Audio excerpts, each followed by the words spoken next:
Salut à tous, j'espère que vous allez bien. On se retrouve pour une nouvelle vidéo. On va faire la critique de mercredi saison 2. Et avant de commencer, je comprends pas pourquoi ils ont fait en deux parties la saison 2.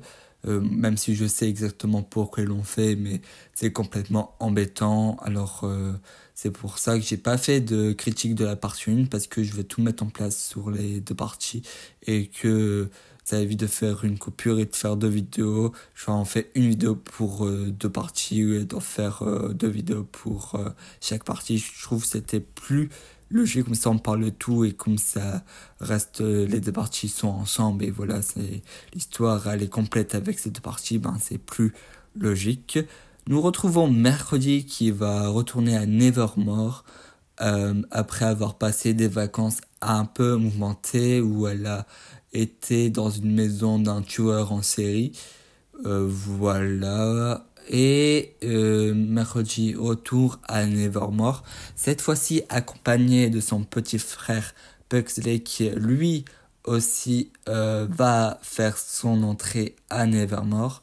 Et très vite, l'arrivée de mercredi va être complètement bouleversée car il faut savoir que maintenant mercredi est devenu populaire, tout le monde l'appréciait, le fait qu'elle a sauvé l'école de Nevermore et tous les jeunes sont fans de mercredi, c'est devenu quelqu'un de populaire.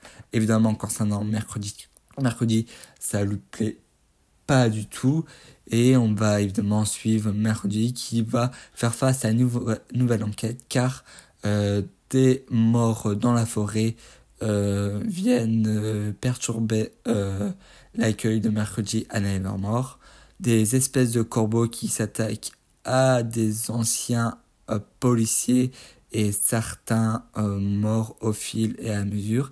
Et du coup, mercredi va enquêter pour en savoir un peu plus sur ces corbeaux qui décident de tuer ces personnes. Et nous avons un lien très particulier, c'est que nous allons retrouver le personnage de Donovan Gapin, qui est le père de Tyler, qui n'est plus shérif, mais qui a un lien très fort avec une des victimes concernant les morts. Et c'était un flic qui travaillait en secret pour découvrir qu'est-ce qui se passe réellement avec ces corbeaux qui décident d'attaquer. Évidemment, mercredi comprend alors que ce n'est pas un hasard si ces corbeaux décident d'attaquer ces personnes, c'est que ils ont découvert quelque chose de très important et comptent bien le dévoiler au grand secret. Et évidemment, quand un personnage est très proche de la vérité, ben se fait tuer. Hein. Et nous allons suivre mercredi au fur et à mesure de son enquête. En plus de ça, mercredi elle a quelques petits problèmes avec ses pouvoirs de vision.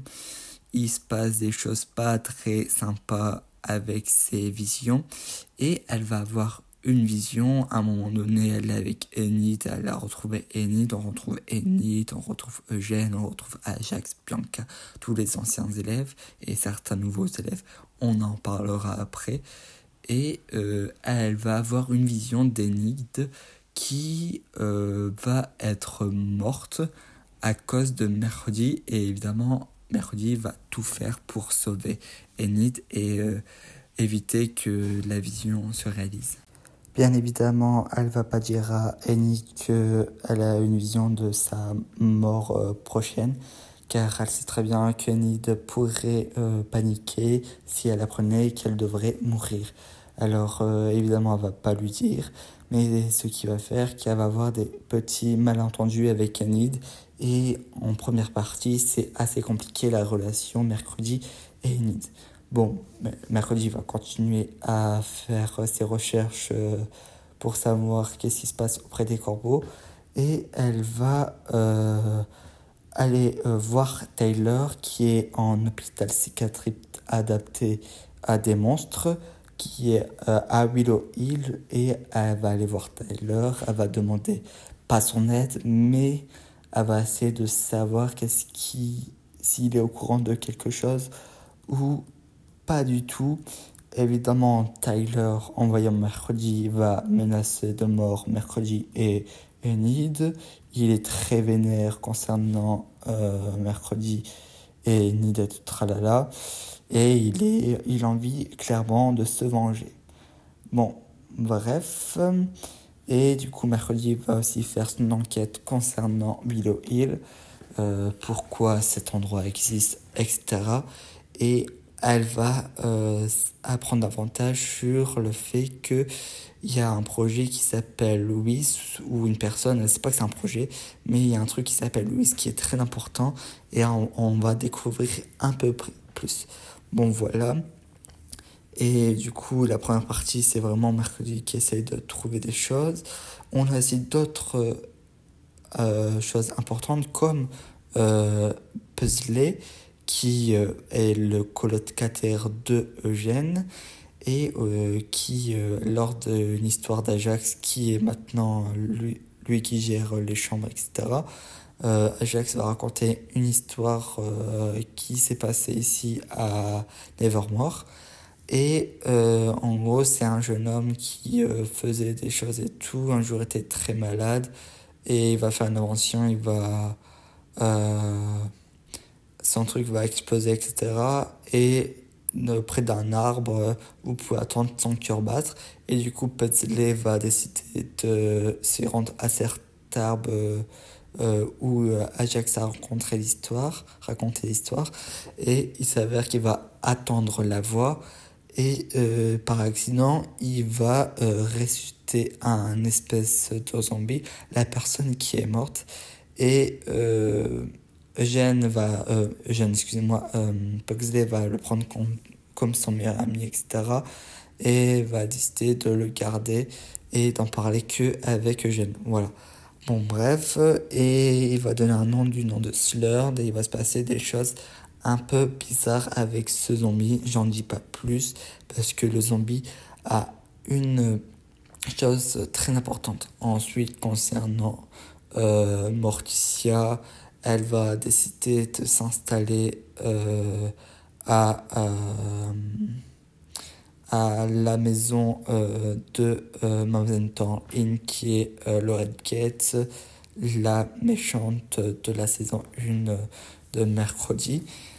Parce que c'est le directeur de Nevermore qui a pris la place de Madame Wins, qui est morte, qui est Barry Dort, qui va clairement décider de dire à Morticia Gomez de rester ici pour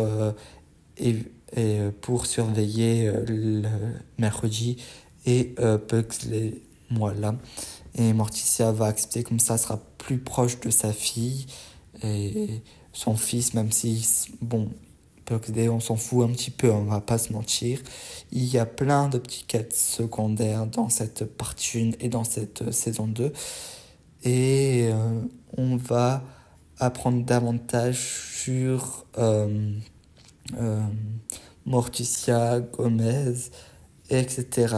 Et aussi, concernant le directeur, on va savoir, bon, on sait, mais il est pas juste un gentil directeur, il est très louche, car il va demander à Bianca d'utiliser son chant de sirène contre Morticia pour que Morticia Adams appelle sa mère et sa mère Esther Framp pour que sa mère vienne à Nevermore pour faire un don à l'école de Nevermore.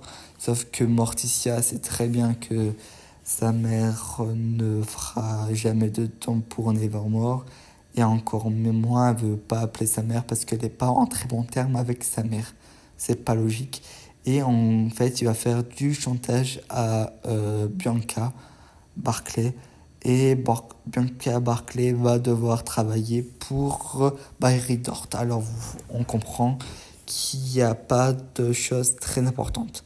Et pendant que Mercredi va continuer à faire cette petite recherche sur Willow Hill, nous allons retrouver le personnage de Laurel Gate qui n'est pas morte. Beaucoup de personnes pensaient que le personnage en saison 1 d'un épisode serait morte, mais pas du tout, qui a été séparée de Tyler pendant longtemps, sauf que ça ne fonctionne pas concernant Tyler et son comportement. Du coup, le docteur Rachel Fairburn va décider de rapprocher Tyler de le Redgate, etc. Et le Redgate va vouloir revoir Tyler, etc. Sauf que Tyler est très vénère concernant le Redgate et il veut clairement la tuer. Il veut clairement la tuer. Et ensuite, nous allons découvrir qui utilisait les corbeaux, qui gère les corbeaux. Il s'agit de Judith Strong-Earls, qui est la fille du docteur Augustus Strong-Earls, c'était l'ancien gérant de Willow Hill. Et en fait, le docteur Augustus Strong-Earls faisait des projets, etc. à Willow Hill, et elle a décidé de continuer les projets de son père. Et honnêtement, c'est pas un personnage très important. Franchement, en partie 1, la méchante n'est pas très important. C'est vraiment la partie 2 qui va être très intéressant, honnêtement. Pas très intéressant. On aurait qu'il y a plus de choses, mais en partie 1, il se passe pas grand chose, honnêtement, à part que Mercredi essaie de sauver Enid. Mais honnêtement, il n'y a pas grand de recherche, etc. Il y a quelques questions commentaires aussi, mais sans plus. Bon, bref. Et à la toute fin, nous avons Slurt qui était aussi à Willow Hill. Il s'est fait capturer entre deux et qui va réussir à sortir, à commencer à manger quasiment tout le monde. Et à force de manger tout le monde, Slurt commence à devenir de plus en plus humain, en force de manger les cerveaux d'autres personnes, voilà. Et entre-temps, ça va faire la panique générale. Nous avons Tyler qui va réussir à s'échapper en grande partie grâce à Laurel Gate. Sauf que, je vous ai dit, il veut se manger de Laurel. Et du coup, il va décider de tuer son maître Laurel Gate. Ensuite, nous avons Mercredi qui a trouvé un sous-sol etc. où il capturait des marginaux, etc. Et ils font des expériences assez bizarres. Et elle va aider une jeune femme qui est emprisonnée. Et à la toute fin, nous allons avoir l'espèce de confrontation entre Tyler et Mercredi. Et Tyler va jeter sur plusieurs étages, va jeter à travers la vitre Mercredi et elle va gravement se blesser jusqu'à être dans le coma. Bon, bref.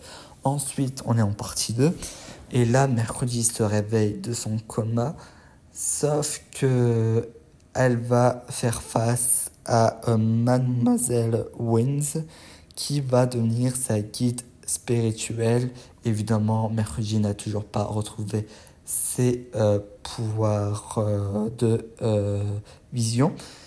Et du coup, Mademoiselle Wins va devenir sa nouvelle guide spirituelle.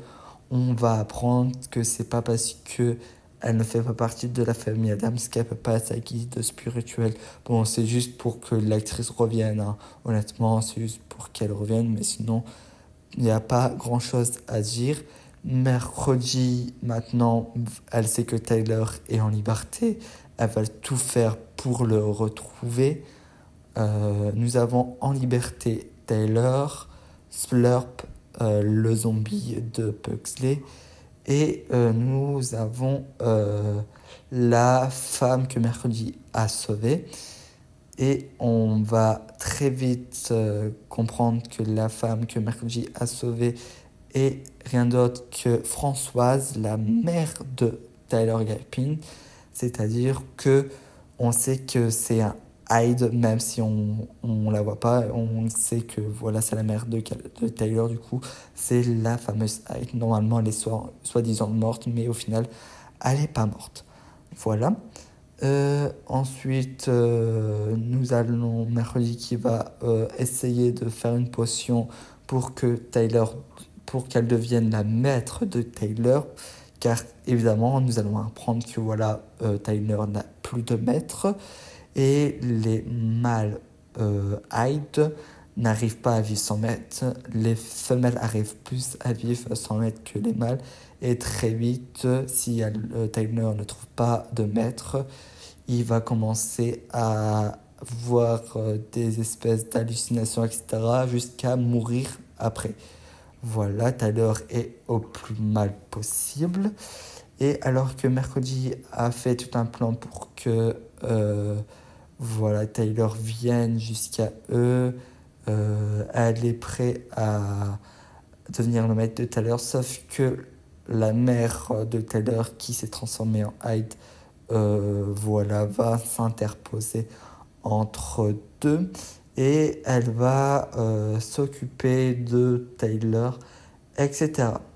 Après cela, nous avons Slurt qui va tuer Judith Sonn-Ernst, et là, il est complètement redevenu humain et on apprend que Slurt n'est rien d'autre que le personnage que Ajax avait parlé dans son histoire, et que c'est le frère de Françoise et du coup l'oncle de Tyler. C'est assez dur à comprendre, mais voilà. Et il s'appelle Isaac.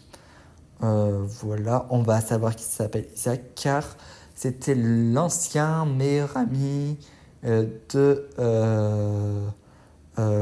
Gomez Adams, et en gros, une fois, il voulait sauver Françoise, sa sœur, car il faut savoir que le fait d'être Hyde fait qu'au fur et à mesure, tu vas être malade et ça te rend même mourant. Et en gros, il voulait la sauver, sauf que Isaac avait un autre projet, c'était de tuer Gomez Adams en même temps. Il faut savoir que Gomez Adams, à l'époque, avait des pouvoirs et avait exactement les mêmes pouvoirs que Hank Fetid et que Pugsley. C'est qui lui aussi pouvait avoir de l'électricité, etc. Il avait une grosse source d'électricité, mais Isaac l'a tout pris lors de son expérience pour sauver sa sœur. Bon, bref.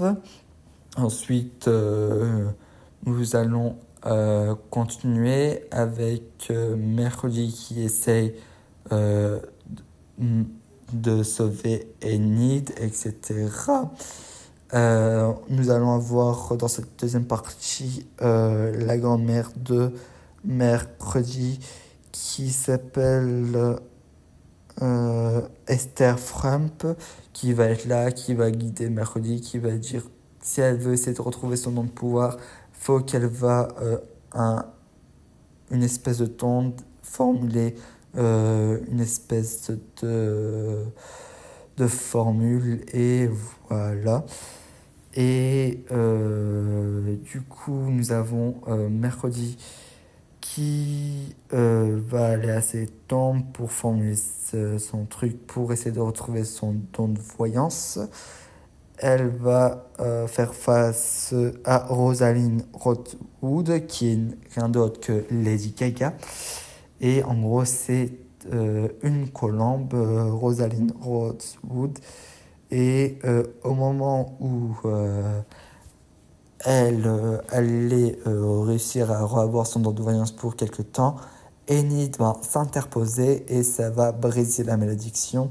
Et en fait, ils vont échanger leur corps et ils vont avoir une malédiction. C'est que s'ils n'arrivent pas à rechanger leur corps avant que Lope intervienne, Enid et Mercredi vont mourir. Voilà, c'est vraiment, je vous dis, la galère totale.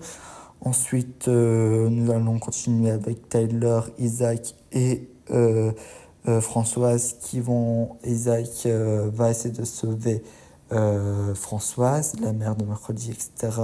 La première fois, ça va être un échec. En plus, ce mercredi, ils vont essayer de retourner à Willow Hill parce qu'il y a l'espèce d'engin pour sauver Françoise. Ça va pas fonctionner. Mercredi, Enid et Agnès, j'en ai pas parlé plus que ça. Parce que même si c'est un bon personnage dans l'ensemble, j'en parlerai plus en détail après. Bon, elle n'est pas un personnage, c'est plutôt un personnage secondaire, malheureusement, même si dans la partie 2, elle va être important, mais elle fait pas de choses très importantes, pas de choses impactantes plutôt, qui fait que j'ai pas envie de m'attarder pour l'instant sur les détails concernant Agnès. Mais ça va faire un trio entre mercredi, Enid et Agnès. Enid ne peut pas supporter Agnès. Bon, bref, sauf qu'en partie 2, ça va mieux se passer, etc. Bon, bref, et ensuite, nous avons mercredi et tout qui se rendent au moment entre Isaac, Tyler et Françoise. Ça va pas se passer comme prévu. Mercredi va détruire la machine. Mercredi va détruire la machine. C'est ça, ouais, c'est mercredi, etc. Elle va se transformer en loup-garou. Enid se transforme en loup-garou. Car il faut savoir aussi concernant Enid, c'est que Enid est devenu un alpha. Et en fait, Enid va rester loup-garou toute sa vie si elle se transforme lors de la pleine lune. Bon, bref, c'est aussi un autre détail qu'on parlera après. Il y a beaucoup de choses dans cette partie 2 et même dans cette partie 1. Voilà. Et ensuite, à la fin, nous avons Isaac qui, en fait, va complètement trahir Tyler avec Françoise, vont trahir Tyler et vont pas décider de sauver Françoise, mais vont essayer d'enlever le pouvoir de Hyde à Tyler. Ça va ne pas plaire. En plus, ça, on va découvrir concernant Isaac qui lui manque une main et la main qui lui manque, c'est la chose. La chose fait partie du corps de Isaac aussi, c'est vraiment fou. Et on va apprendre qu'en fait, Morticia va découper la main d'Isaac et Isaac était mort, sauf que la main va rester vivante. Et c'est comme ça qu'elle est vivante, c'est parce qu'elle va avoir une conscience, etc. Et les électrodes, pas électrodes, mais les coups de jus qu'elle a reçus, fait qu'elle a animé la chose. Voilà. Et ils vont trahir Tyler. Tyler va commencer à se prendre les coups de jus comme a reçu Françoise la première fois. Sauf que cette fois, ils vont utiliser Pugsley pour donner l'énergie qui a besoin parce que Pugsley a assez d'énergie pour pouvoir faire cette chose. Mercredi et Enid et Morticia, non, pas Enid, non. Mercredi et Morticia vont arriver. Mercredi va libérer Tyler et il va y avoir un combat entre Tyler et Françoise. Françoise à la fin, Tyler va survivre, mais Françoise va se suicider à la fin, etc. Ensuite, concernant Isaac, il est en train de utiliser son pouvoir de télékinésie entre guillemets. C'est pas vraiment la télékinésie, mais en gros ça permet de faire plus bouger mercredi et tout ça. Et à la fin, nous avons la chose qui va reprendre conscience en elle et va décider de tuer Isaac. Isaac est mort, Françoise est morte. Et à la toute fin, nous avons Mercredi qui décide de partir pour essayer de retrouver Enid, car Enid, après qu'elle s'est transformée la dernière fois en alpha, va décider de partir et de aller au Canada. Et Mercredi va décider avec Oncle Flaccid de la retrouver, etc. Nous avons la famille Adams, Gomez, Morticia et Pugsley qui vont retourner chez eux. Et elle va revoir le livre de Goody. Et en retrouvant le livre de Goody, nous allons en faire face à Esther Fron, qui est la grand-mère, qui va décider de aller chez elle. Et en fait, elle a tante Ophélia cachée chez elle. Et en gros, c'est tante Ophélia va écrire au mur: mercredi doit mourir. On va apprendre que tante Ophélia veut tuer mercredi. Et concernant Tyler, il faut savoir que Tyler voilà, va faire face à Isadora, qui est la prof de musique. On apprend qu'Isadora est un loup-garou et qu'elle était en couple, mais ça c'est avant, mais qu'elle était en couple avec un Hyde et va décider de prendre en son aile Tyler. Et Tyler, on sait qui va être avec Isadora pour la prochaine saison, car il va avoir évidemment une saison 3. Bon voilà, maintenant je vais passer à ce que j'ai pensé de la saison 2. Personnellement, avant de passer à ça, je vais un peu partir sur les personnages. Bon, concernant mercredi, je l'ai trouvé un peu mise à l'écart, honnêtement, surtout en partie 2. Je l'ai vraiment trouvé mise à l'écart. Elle a pu son don de voyance et du coup c'est moins impactant, etc. Bon, elle est toujours très importante, c'est le personnage principal. Elle cherche beaucoup de choses, elle essaye de faire des choses, mais voilà. Ensuite, concernant Enid, on apprend un peu plus sur son personnage. C'est vrai qu'en première partie, elle m'avait saoulé, etc. Mais après, elle ne pouvait pas savoir qu'elle allait mourir. Mais en seconde partie, elle a vraiment été intéressante, je trouve. Non, vraiment bien été développée en seconde partie. Et on apprend plus de choses sur son personnage et le fait que c'est une alpha. Et que du coup, c'est la garou qui doit être solitaire. Ensuite, Pugsley, voilà, il a trouvé Slurs, qui est en fait Isaac, et c'est le méchant de la partie 2, et qui va se faire capturer avec tout. Bon, il n'y a pas de choses très importantes sur les personnages secondaires, il n'y a pas de choses importantes. Concernant Tyler, il a pas de développement malheureusement plus que ça sur cette partie 2. On va plus s'attarder sur Françoise et son oncle Isaac. Mais c'est vrai que concernant Tyler, il est un peu mis de côté, c'est vrai, c'est assez dommage. Même si voilà, il y a des scènes sympathiques, mais sans plus.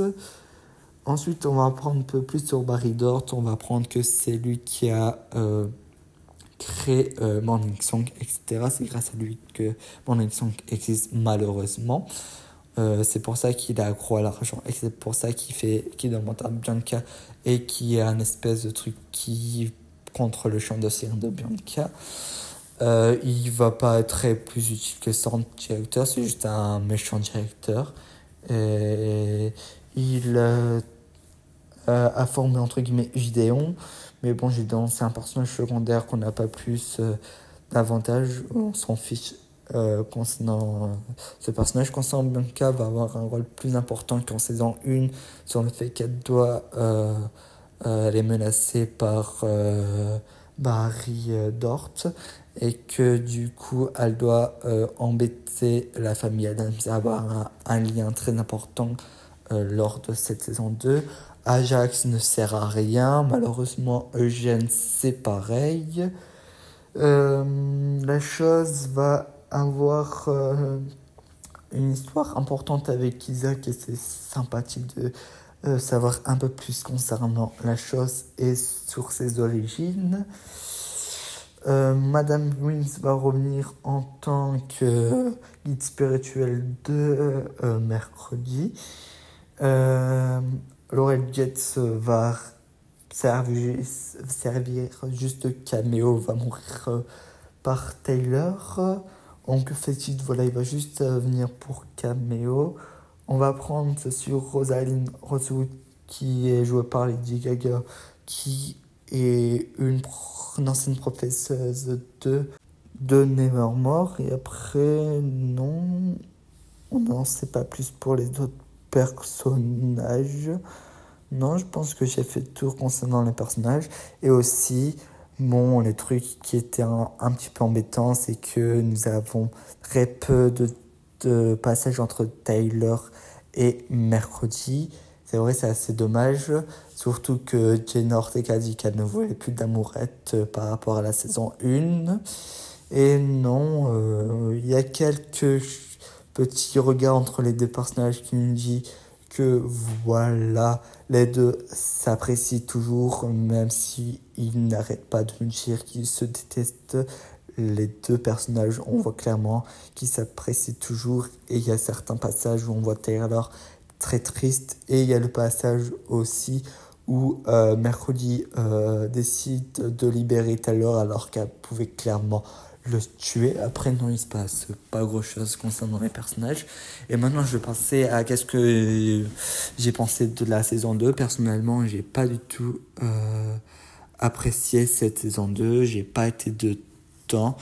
Les quêtes secondaires, j'ai vraiment pas apprécié du tout sur la famille Adams. C'est tout. J'ai vraiment pas du tout accroché plus que ça. Le fait qu'on a Mercredi un peu plus mise de côté, j'ai vraiment pas aimé. Surtout que la chose que j'aimais bien dans la saison 1, c'est qu'on se concentrait sur Mercredi. Ça reste quand même une série sur Mercredi. Je sais que la famille Adams reste des éléments clés pour l'histoire, mais honnêtement, je préfère honnêtement qu'on s'attarde plus sur Mercredi que sur la famille Adams.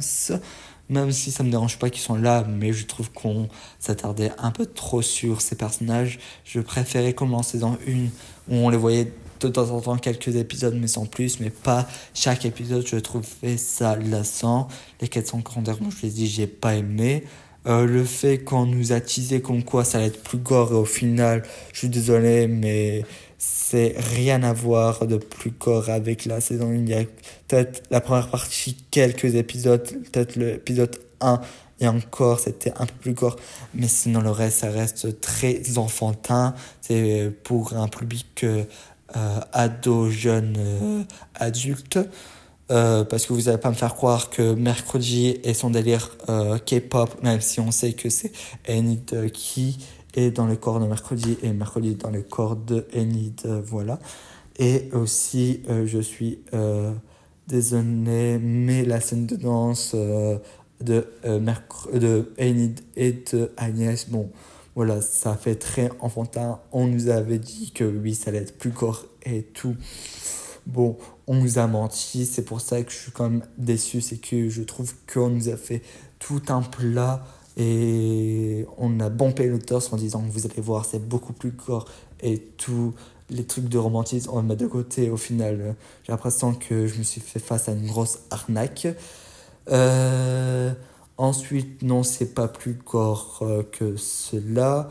Il y a de l'amourette, moi ça me dérange pas, mais franchement, euh, on nous a fait croire qu'elle a pu avoir de l'amourette. Il y en a encore, même si c'est vrai concernant le personnage de Mercredi, on le met de côté, mais on voit quand même qu'il y a des jeux de regard entre Tyler et Mercredi. Après, les choses que j'ai bien aimées, parce que même si j'ai pas aimé globalement les deux parties, il y a quand même de bonnes choses que j'ai bien aimées, comme euh, l'histoire autour d'Isaac et de Françoise, qu'on apprend un peu plus sur Tyler, etc., sur sa famille. J'ai trouvé ça bien. Euh, Ensuite, j'ai bien aimé Bianca, le personnage de Bianca. C'est un personnage que j'apprécie pas trop dans la saison 1. Là, j'ai bien aimé son importance, je l'ai vraiment trouvé très intéressant. Et non, après, il n'y a pas grand-chose de positif. Il y a des scènes intéressantes. J'ai bien aimé l'épisode 6, l'épisode 1, l'épisode 4 de la saison 2. Après, le reste, je trouve ça assez limite. Concernant Barry Dort, voilà, on utilise des choses au final. Il meurt d'une facilité, c'est pareil pour le personnage de Judy que j'ai vraiment pas aimé. Concernant les corbeaux, en fait, il y a plein de choses où ça va trop vite, où on limite, on met deux côtés concernant les personnages. Je trouve ça assez décevant. On s'attarde pas plus que ça, alors que on devrait s'attarder plus que ça, parce que c'était des trucs importants au final. On se dépêche de les oublier et on passe vite à autre chose. Je trouve ça assez dommage. Non, honnêtement, j'étais assez déçu. Je m'entendais à beaucoup mieux. Je pensais que ça allait être beaucoup plus gore, parce qu'on n'arrêtait pas de pomper de torse en disant vous allez voir, c'est plus gore que prévu. Au final, pas du tout, assez décevant. Concernant cette saison 2, j'ai pas du tout accroché face à la partie 1. La partie 2, et bon, je vais regarder la saison 3 parce que il y a quand même de choses positives. Et voilà, j'ai pas aimé, mais ça veut pas dire qu'il y a tout à jeter concernant cette partie 2. Mais voilà, j'ai été très déçu. Mais bon, comme dans la globalité, j'apprécie l'univers, bah, je vais quand même regarder la saison 3. Et j'ai quand même plein de questions concernant la saison 3. Pourquoi Tante Ophélia veut tuer Mercredi? Pourquoi Enid part au Canada? Comment ils vont évoluer le personnage d'Enid? Concernant Taylor, qu'est-ce qui va se passer? J'ai plein de questions. Est-ce qu'on va avoir un Amy to Lover entre Taylor et Mercredi? Il y a quand même quelques petites questions que je me pose, mais dans la globalité, j'ai trouvé ça très moyen. Si la vidéo vous a plu, n'hésitez pas de liker, de commenter, de partager et vous abonner, ça fait toujours plaisir.